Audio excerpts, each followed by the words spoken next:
All right, last of all, I want to make a comment about free speech and Victoria's Deputy Chief Health Officer, Annalise Van Diemen.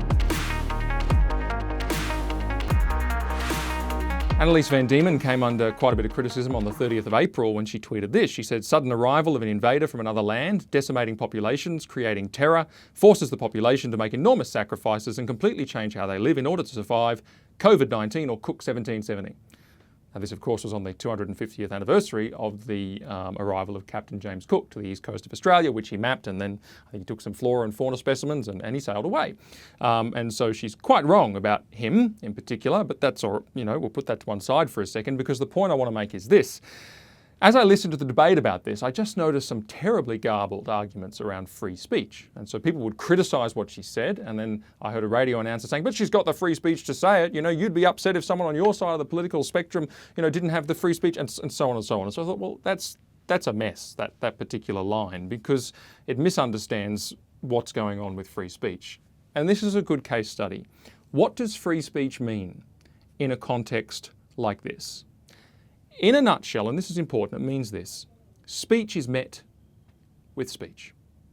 The result of speech is more speech and countervailing speech. So things which are said freely have things said freely in reply. That's what discourse, debate, discussion looks like when you have one voice replied to with another voice. It's such a basic sort of principle, but that's important because it helps us think clearly about this kind of thing. So in the case of Ms. Van Diemen, does debate, criticism, objection, does that amount to a denial of free speech? No, it doesn't. Of course not. That is free speech. That is the very definition of free speech. But let's say the calls for her to be fired. Would that amount to a breach of free speech? Quite possibly it could, actually. And I'll explain why. And I'll explain why it might not as well. But I asked the question, if that's the free speech paradigm, what breaks that paradigm? What destroys it? What breaks it down? And the answer is that it's broken by overreaction. Now, an example that's dear to my heart would, of course, be the Uzi Folau situation, where there was speech. And I remember saying at the time on a TV interview, I said, well, to ruin the guy's career is a crazy overreaction to hearing something that you didn't like to hear.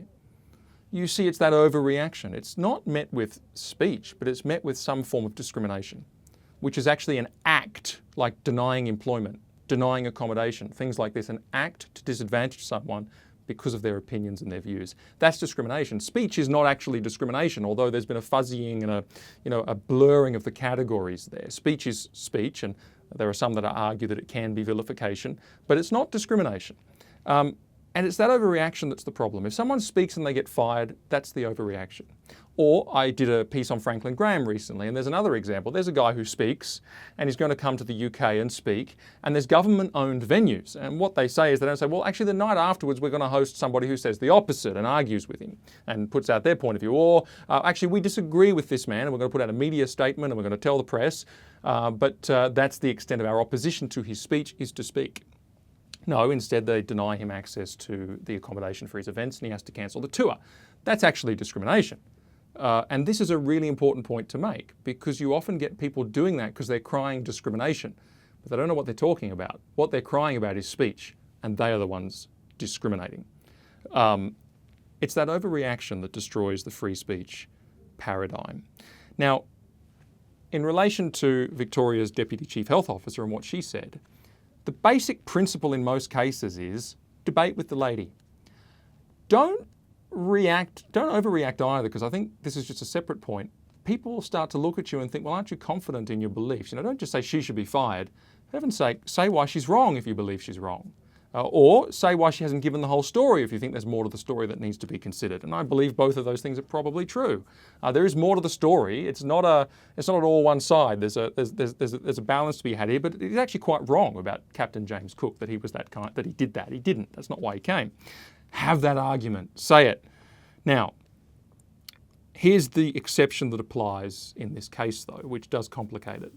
And there are certain very clear exceptions, but it's important that in these exceptions people know exactly what they're signing up for. They know exactly what the expectations on them are in advance. so that they know what that limitation on their, for example, speech is, and it's got to be completely legitimate in light of these very unusual circumstances. What is the circumstance here? She's a public servant. She's a very senior public servant. And it's actually pretty important as a very, very long-standing principle that public servants, especially senior public servants, are not seen to have political biases one way or the other, because it undermines people's confidence in the administration of the duties of the government, and also it makes political bias a feature of their job when it shouldn't be a feature of their job, because it's actually irrelevant to their job and it's got to remain that way. And so actually her saying this is probably the wrong thing to do as a senior public servant. And therefore I think that what happened was probably reasonable, which is that a conversation was had. She said she removed Twitter from her phone, etc. Okay, fine. I don't think it's a sackable offence straight up. But that is the exception that applies here. And sometimes there are very well understood exceptions that she knows apply to her. It's not like she suddenly faces this backlash. She knows full well the Victorian Public Service Code of Conduct, I actually read it, has these principles in it that she should be apolitical. So where does that leave us? Well, hopefully with a better understanding of how a free speech paradigm applies in practice, because there's been so much muddying of the waters on that, and people cry discrimination, vilification, and who knows what else without substance. But secondly, in a bit of a twist, even though I might not agree with Ms. Van Diemen's politics, I'm assuming I don't on the large part, that's okay. I actually think that she should be perfectly right, perfectly okay in her job, perfectly secure. And sure, maybe they have a conversation and say, look, don't do too much of that and draw attention to politics in your role because it's not really what you're here for. Fine, that's okay. But I certainly don't agree that that is, at the moment, a sackable offence.